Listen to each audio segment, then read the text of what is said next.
White House. This is a very important meeting in regard to the economics of cartels, and it's too bad that almost every segment of our economy or even political issues here in the Congress, the word cartel is used all the time, and I think it just tells you the power that they have. The illicit drug market is massive, over $150 billion annually on illicit drugs. You can compare that to Forbes' list of the world's most valuable brands. The illicit drug market is competitive in value to Microsoft and Amazon, and it exceeds the revenues of well-established brands like Facebook, Disney, McDonald's, and even Google. These cartels mean business, and they do it in the literal sense of doing business, and yet criminal activity. These aren't low-level operations. Cartels are organized, adaptive, and shrewd. They're in the business of making money and will do so at the expense of others, particularly Americans who have substance use disorders. How do cartels manage to rake in cash and still evade the law? They do it by mimicking legal businesses. Cartels know their consumers' needs, create innovative ways to increase profit margins, and strategically diversify their goods and services. First, cartels know their primary consumer, Americans, particularly those with substance use disorder. They capitalize on our demand for drugs. And it's getting even worse with the spread of illicit counterfeit pills. Fake pills are marketed as prescription drugs, but often contain fentanyl or methamphetamine. They're targeting naive teens as a new consumer base to get more people addicted, and then they're around for a long time as loyal consumers and customers. Second, cartels are dead set on increasing their profit margins. What used to be a plant-based business has now shifted to synthetic drugs. And they do that because of lower risk, yet higher rewards.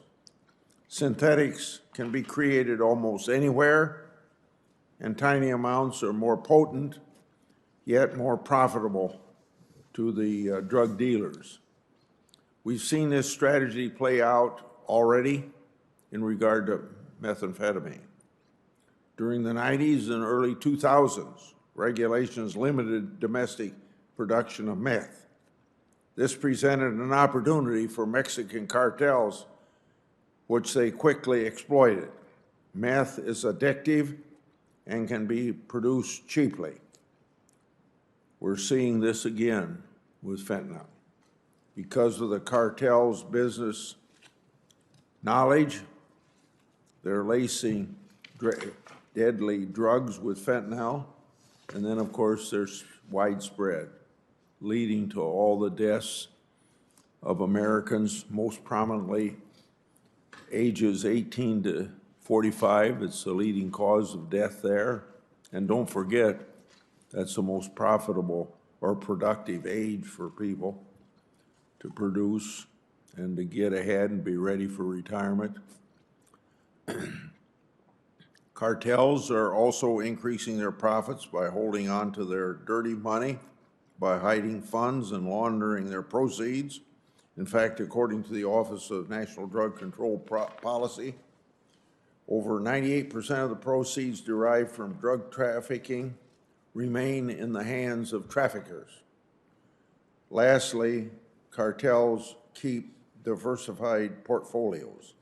Nowadays, they don't limit their business to only making and selling drugs. They simultaneously, like the Zeta cartel in Mexico, diversifying beyond drugs to extortion, kidnapping, and human trafficking, blossoming into what has now been called by officials as a polycriminal organization. They then go on to launder their dirty money, which funds the next criminal enterprise.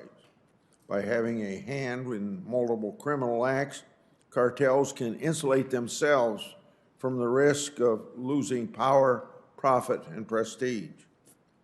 For all we know about the economics of cartels, we're not winning our fight against them. We're seeing unprecedented overdose deaths, increased spread of illicit fentanyl, and fake pills in the hands of our young people. This is a public health, at the same time a national security issue and crisis. To end this scourge of drugs, we must limit demand and stop the supply. But we also have to go after the drug traffickers' illicit finances. I believe today's panel is more than capable to discuss these issues and offer your insights into this problem of how to upend the cartel business model.